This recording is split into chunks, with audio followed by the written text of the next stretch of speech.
Cashier Divakaram, కథామయుడు Divakaram, దయామయుడు Divakaram, cashier Divakaram, కలియుగ పురుషుడు దివాకరం, కలియుగ మహాపురుషుడు దివాకరం, క్యాషియర్ దివాకరం, దయామయుడు దివాకరం, కరుణామయుడు దివాకరం, దయామయుడు దివాకరం. ఏంటి మనోడా, ఏంటి సంగతి? బ్యాంక్ క్యాషియర్ అందరికి డబ్బిస్తున్నాడు. పదండి పదండి. ఇదిగో వెంకీ, ఎవరే దివాకరం? మన బ్యాంక్ క్యాషియర్ అందరికి మరి డబ్బిస్తున్నాడు. మాకు ఇస్తారా? పదండి పదండి. డబ్బులు తీసుకుందాం. కరుణామయుడు దివాకరం. అంతగా పోడుతారు. అసలు ఏం చేశాడు అతను? ఆయనే చేశాడు. ఉండవా, అంతా అతను చేశాడు అంటారు. అసలు ఏం చేశాడు అసలు? ఆయన ఏం చేశారో చెప్తే మీలో ఒక్కడు కూడా ఇక్కడ ఉండడు.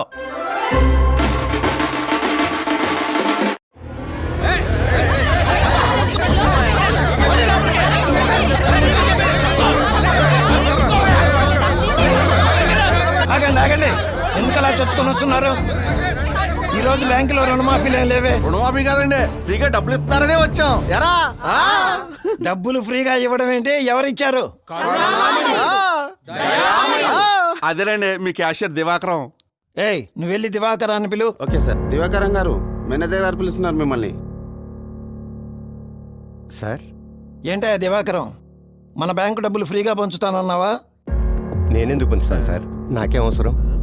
ఆ వెంకీగాడికి ఇచ్చి మాకేవటాకేంటి? వెంకీగాడ్ అంటే ఇందాక వచ్చి 10 లక్షలు డ్రా చేసి తీసుకెళ్ళాడు, అతనేనా? అతనే. నమస్తే దివాకరం గారు. సార్, ఈ చెక్ కొంచెం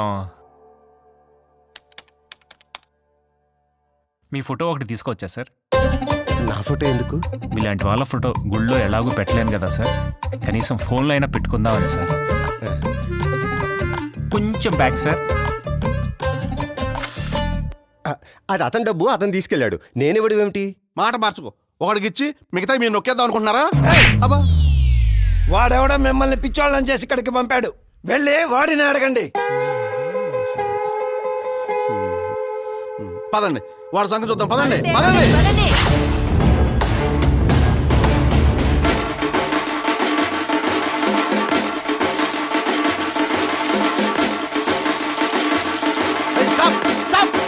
what hell is going on here? బుద్ధుందా? వాడే దేవుడా లీడరా? వాడికి చింత మొదలు కొడుతున్నారు. రే, నీ డబ్బులు నీకు ఇచ్చినోడికి పాలాభిషేకం చేస్తావా? సిగ్గుందా నీకు?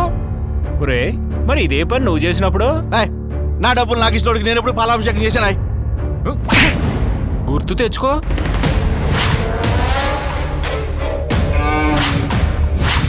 వైఎస్ఆర్ ఆటో నేస్తామని ఆటో డ్రైవర్ల అకౌంట్లో 10,000 వేసాడన్నారు కదా, అవేమైనా సాక్షి మీడియా అమ్మేసి ఇచ్చిన డబ్బులారా? కాదండి.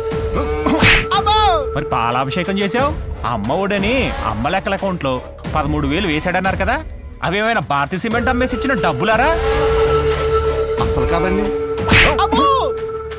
పాలాభిషేకం చేసావు రైతు భరోసాని రైతుల అకౌంట్లో 7,000 వేసాడన్నారు కదా, అవేమైనా లోటస్ పాండ్ ప్యాలెస్ అమ్మేసి ఇచ్చిన డబ్బులారా?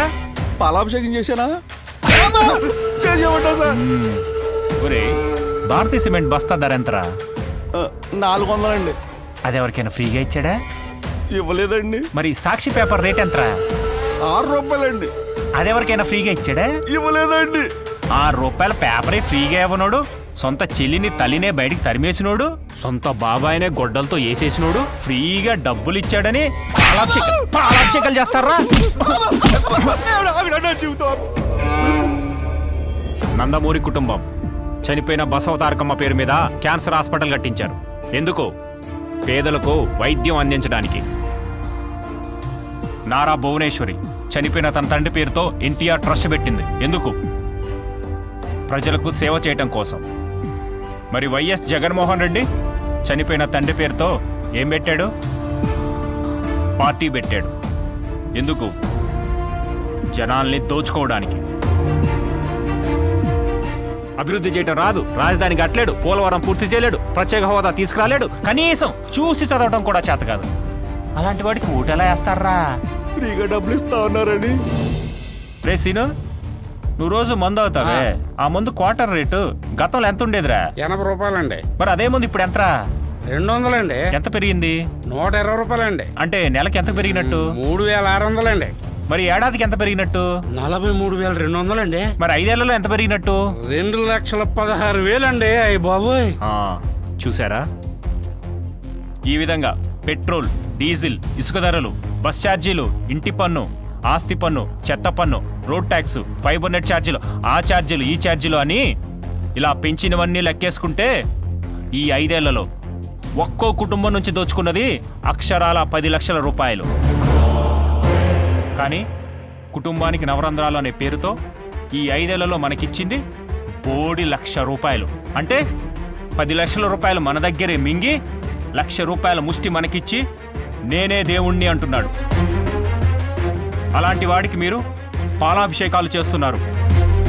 మీకు తెలుసా మన రాష్ట్రం మీద 13 లక్షల కోట్ల అప్పు ఉందని? అదంతా ఎవరు చేశారు? ఎవరు కడతారు?